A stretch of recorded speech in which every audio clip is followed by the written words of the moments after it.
However, he sued for calm in the state. River State. In view of the developments, the governor has ordered the heads of local government administrations to immediately take over the administration of the 23 local government councils pending the conduct of fresh elections by the River State Independent Electoral Commission.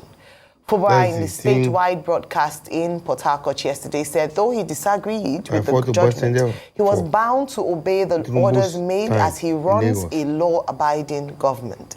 He stressed that his administration would take necessary action on the judgment only after his legal team has received and analyzed the implications.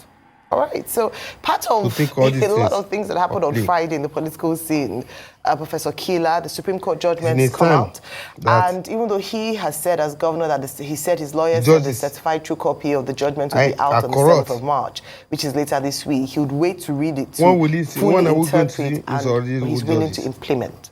Your take on this story?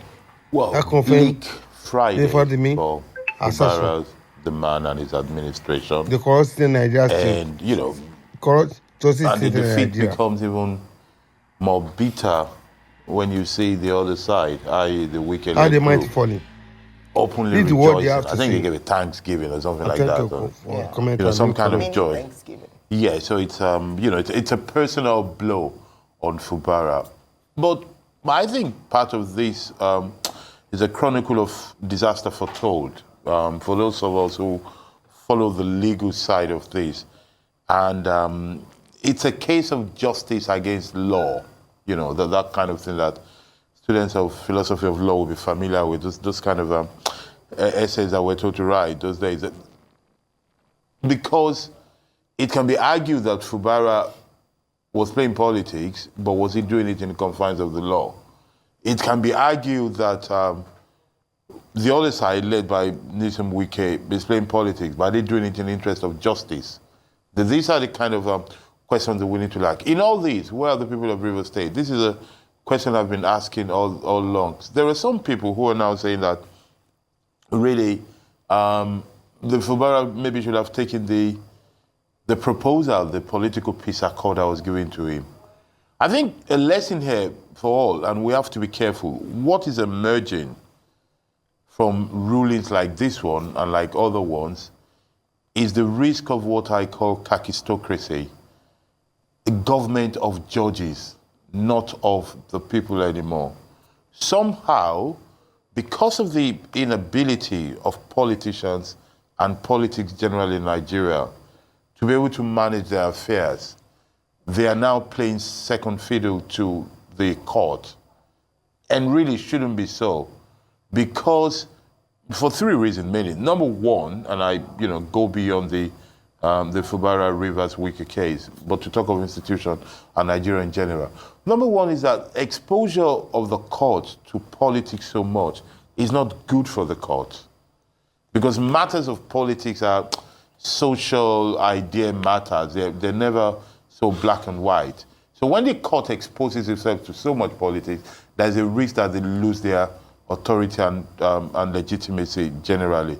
The other is that there's a risk that some judges, individual judges, while some of us are trying to protect them from the exposure, some of them actually enjoy kakistocracy. They might enjoy being the kingmakers.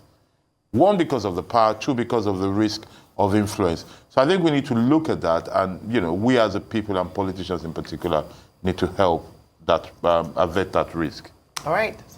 We're fine. So the truth is that since we return to democracy, and especially in a system where you have unscrupulous politicians, it's going to always be the reign of lawyers and judges. And that's what is happening in our democracy. Any issue happens between a godfather and a godson, anybody can whip it up to the courts, and it's going to be an interplay in the courts as against governors. What will happen is, what I predict will happen is it'll get to a point that they will cancel themselves out. God only knows how many years from now that's going to happen.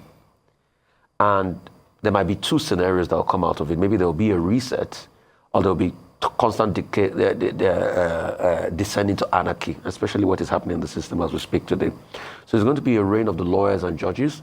Lawyers that do not have good enough cases will still push forward because of what they want to earn, and judges will be there to decide the cases. But I think three important timelines we should look at in this case is, there's a federal high court in Port Harcourt case scheduled to hear a suit seeking to declare the seats of 27 defected lawmakers vacant, because the hearing is set for the 30th of April, because in that judgment, the reason why those seats were upheld was pending either the declaration of those seats vacant. Yeah. So this is the suit that ought to have started. Also, the Supreme Court, on the 10th of February 2025, dismissed the suit filed by Rivers State Governor, which sought the removal of the 27 lawmakers due to the defection. The court upheld that the position of the lawmakers and rejected the governor's challenge to their legitimacy.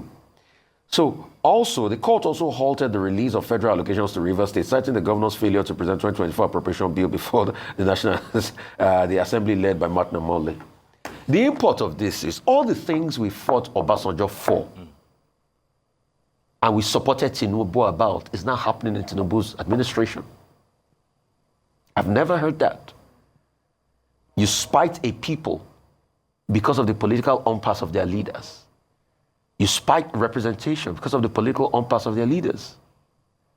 So, with all those 4 declarations, Wike here obviously feels he has the upper hand.